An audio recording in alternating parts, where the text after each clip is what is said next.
Democratic superdelegate in a room full of healthcare executives claims no way is single-payer healthcare going to happen. Dick Gephardt was speaking at the Centene Corporation Annual Investor Day Conference at the Pier, a five-star hotel in New York City. Now, this Centene merged with HealthNet 2 years ago, and which they sell insurance coverage in 28 states. And this, I'm going off an article in the Intercept, which is in the link below, that shows this is just another example of how the Democratic Party has really helped thwart single-payer healthcare. Now, if you do some research, the healthcare industry and Big Pharma has donated almost equally to Republicans and Democrats. So that'll show you why it's been so hard to get single-payer passed.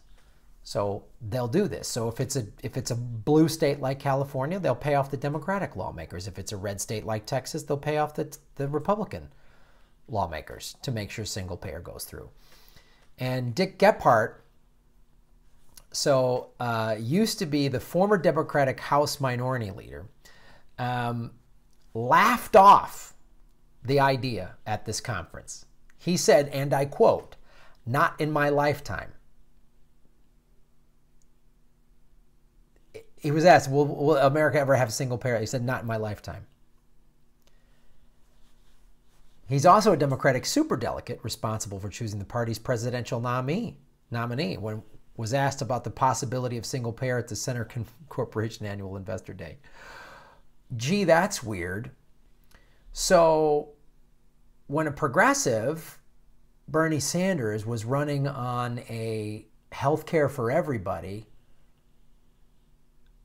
a lobbyist for the healthcare industry, who's also a superdelegate. Well, that's not a conflict of interest at all. No, not at all. All of the superdelegates voted for the corporate politician that would never allow single payer to happen.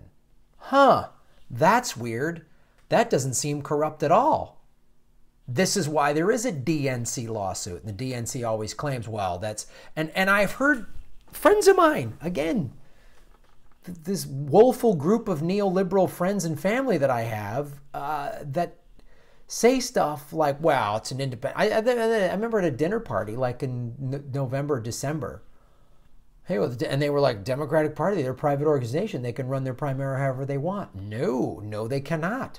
For two reasons. One, they take taxpayer dollars to run their primaries. So that means the taxpayers, meaning all of us, get a say in what they do. So they cannot do that. They have their elections in public buildings like schools and libraries and public places like that. So no, they cannot. The second reason is the DNC charter that states they have to run a fair primary, a fair election. This is why this is the crux of the DNC lawsuit that the mainstream media is not covering at all. I just watched about 15-20 minutes of the ABC Nightly News, right? And they covered, I don't think they covered anything of merit. They covered a train derailment outside of Chicago where a bunch of oil tankers, a train of oil cars, whatever, oil tanks, crashed and spilled. Quick story. Train derails, it's oil tankers, there's been some spills, but they're pretty sure it's contained, and their officials, authorities, whatever, they just use one of those buzzwords, say that it won't get near there's a nearby stream, but the oil won't get in there. Well, see, nobody's injured, no oil leaks, oil's fine. Like, I did a story on this months ago. There was a truck in Germany carrying a wind turbine, and the wind turbine like fell off the truck, and there was an accident on the freeway, or the Autobahn rather, as they call it. Minor injuries from fender benders. Traffic was backed up, which is, that's not good. But no, that's it. Everyone was okay, treated for the cuts and bruises, Open the freeway back up. Everything's good. This oil spill outside of Chicago, where I'm from, they're going to be cleaning that up for weeks or months. And God knows what the long-term environmental effects are. Another reason to get rid of oil. But this is the news, right? And then they did a story about Steph Curry's new $200 million contract. He's going to get $40 million a year for 5 years. Then they did a story about Adele not singing. This is the ABC Nightly News, the national news, not my local ABC channel, the ABC National Nightly News with this good-looking, whatever, Johnny haircut reporter. Then they did a story about an elephant getting loose. Then they did a story about, they ended it on the elephant getting loose. They did a story about firefighters in Arizona rescuing little deer. Oh, cute. Those are all the stories I saw. In between all those stories was a bunch of ads primarily for pharmaceutical companies, either over-the-counter stuff like Aleve or prescription medication for, do you have this thing, mild to severe, blah, blah, blah. Here's the thing for it. Here's it. It was every commercial break, there was an ad for a pharmaceutical company. Every single one. So it's not surprising that this is the world we live in. So that when you wonder why the corporate media went after a progressive, like any progressive that are talking single payer, they get crushed. Bernie Sanders got crushed, even though he is the most popular politician in America. Now, some of you are like, you feel like Bernie abandoned you and you don't want to support him or whatever. Okay, that's fine. I don't feel that way. That's fine. But I just want you to see how progressives are treated by the corporate media. This is how they're treated. I just watched it. So, and this is Dick Gephardt, right? Big Democrat guy. Whoa, right. And what also he said, this is another thing Gephardt said. This is another flawed argument that they try to put out there, which they get enough Americans to buy this. There's no way you could pass single payer in any intermediate future, Gephardt declared. America, he added, has the greatest healthcare system in the world, bar none. What the fuck are you talking about? Oh, is that why a bunch of people in wheelchairs were at the Capitol and they got escorted off by cops and some of them handcuffed and dragged off? That's why the healthcare system is so great, Dick Gephardt? Bick Gephardt? Haircut Gephardt? Oh, you corporate politician asshole. Well, I'm sure you got great health care. You have the lobbyists and superdelegates, I'm sure, have great health care. And